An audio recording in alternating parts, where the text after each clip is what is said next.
G'day everyone, welcome to Wargaming with the Soho. I am the Soho, and this is War Thunder. Today I am doing my first impressions of the new reward airplane, the Yak-3T. That was for the final aircraft of the Chronicles events.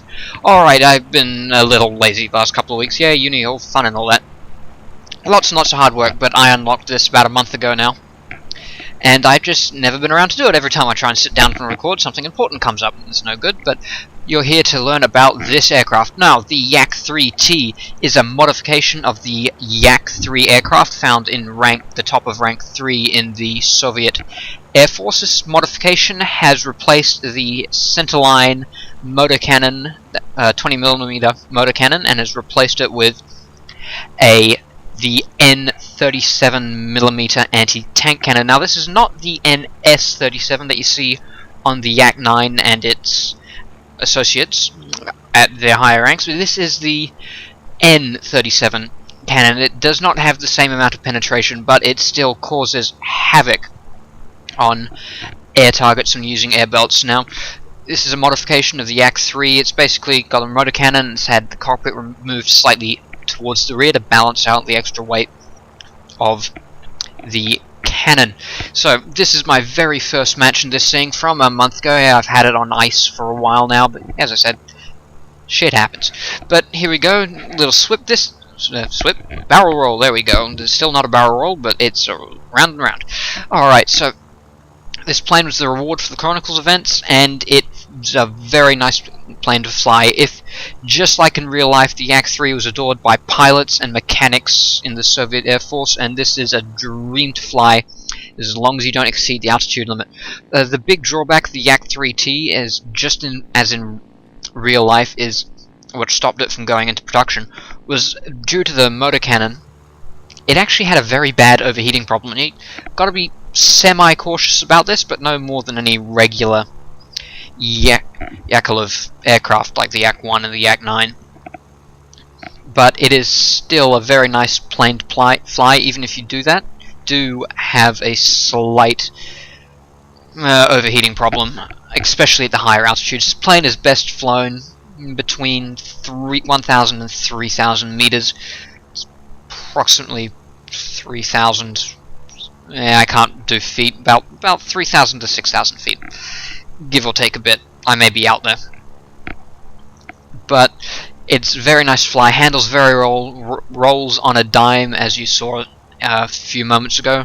So right now I'm gonna pounce on those two wyverns coming in. There's two of them because the first one had one name, the second one we saw had another name. So I'm just pitching down, and I can actually see this guy without even looking at the marks. I love Simulator. That gives you great eyesight like this, unless you're playing a really low monitor like I am. Woo! Yep, coming in on this wyvern. Oh, I forgot to mention that this Yak-3 also has two 20mm B-20 cannons, and as the Yak-3P. So this thing has a very, very high initial 1-second burst mass, as you'll see in a moment once I get a bit closer to this wyvern. I like my engagements very close to that range, but just like in real life. Alright, here we go, taking some shots. Oh, I love the boom of that cannon.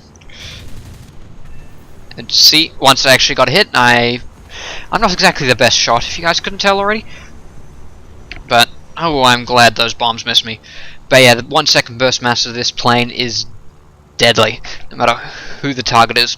If you hit with that 37mm. Tanks, not so much, especially not as much as the Yak-9T or the Yak-9 UTs. But I'm coming around for this second wyvern, and he actually looks like he's running away. Never mind, I'm just going to gain some altitude and energy here. Oh, no, I'm going to go for it. Turn around, yeah, I'm watching this again post-bit. I kind of forget what's going on. But just wanted to show you my very first match in this thing. And over the last month, when I've actually had time to play for myself and not record, yay, Katyusha event. Oh, the P-63 coming in behind me, so I'll keep an eye on him.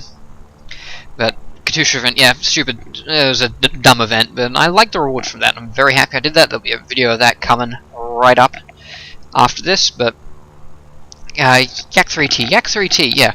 This plane is an absolute dream to fly, and it's a very nice, if not exactly unexpected, so new Soviet plane.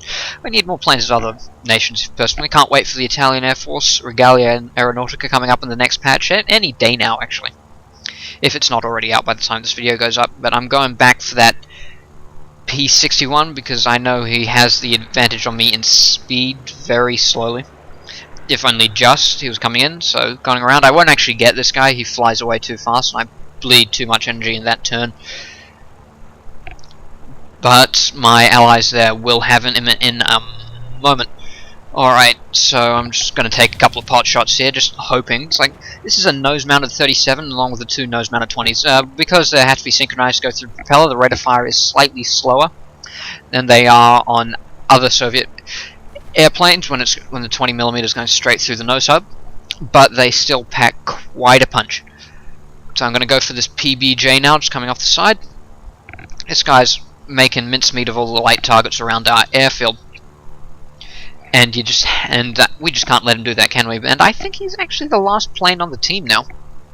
So, ooh, that PE-8's going in fast. That doesn't look nice. That doesn't look good at all.